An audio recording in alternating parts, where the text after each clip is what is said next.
আসসালামু আলাইকুম বন্ধুরা, সবাইকে সিস্টার্স কিচেনে স্বাগতম। আবারও নতুন ভিডিও নিয়ে আপনাদের মাঝে চলে এসেছি। আজ আমি আপনাদের সাথে ডিম দিয়ে মজার রেসিপি তৈরি করে দেখাবো, এক অনিয়ন পকোড়া বা ডিমের পেঁয়াজু। তো এত কথা না বাড়িয়ে চলুন রেসিপিতে যাওয়া যাক। পেঁয়াজ মরিচ গুলো আমি কুচি করে নিয়েছি, সামান্য লবণ দিয়ে পেঁয়াজগুলো আমি হাতে খুব ভালোভাবে ডলে নিব। এখন কাঁচামরিচ আর পেঁয়াজগুলো খুব ভালোভাবে ডলে নিব। পেঁয়াজের রসটা আমি বের করে নিব ডলতে ডলতে। এই তো ডলে নিয়েছি। এখন একটা প্লেট দিয়ে এটাকে ঢেকে আধা ঘন্টার জন্য রেস্টে রেখে দিব। এইখানে আমি 3টা ডিম সিদ্ধ করে নিয়েছি।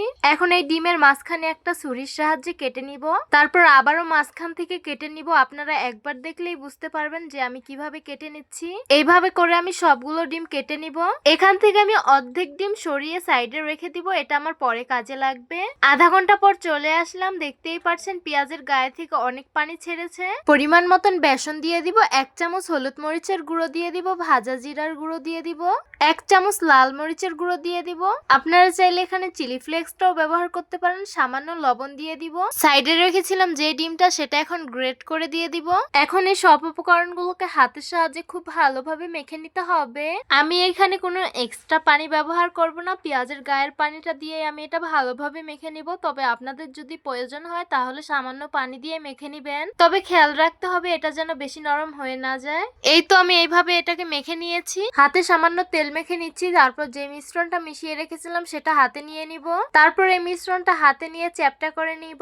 কেটে রাখা ডিমের একটি টুকরো নিয়ে নিব আর মেখে রেখেছিলাম যে মিশ্রণটা সেটার উপরে দিয়ে দিব। তারপর উপর দিয়ে আরো মিশ্রণ দিয়ে দিব।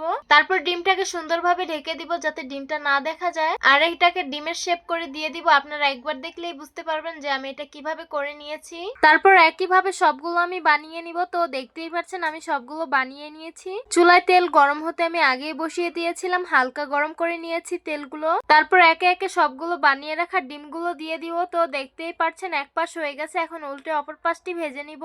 এইভাবে আমি নেড়ে চেড়ে সবগুলো ভেজে নিচ্ছি। তো খেয়াল রাখতে হবে চুলার জালটা যাতে মিডিয়াম আঁচে থাকে। এই তো হয়ে গেছে। আর দেখতেই পাচ্ছেন কালারটা কত সুন্দর হয়েছে। এখন একটা স্ট্যান্ডার চাকনির সাহায্যে এগুলোকে তুলে নিব। ব্যাস তৈরি হয়ে গেল এক অনিয়ন পকোড়া বা ডিমের পেঁয়াজু। কালারটা কত সুন্দর হয়েছে আর দেখতে কিন্তু অনেক লোভনীয় লাগছে।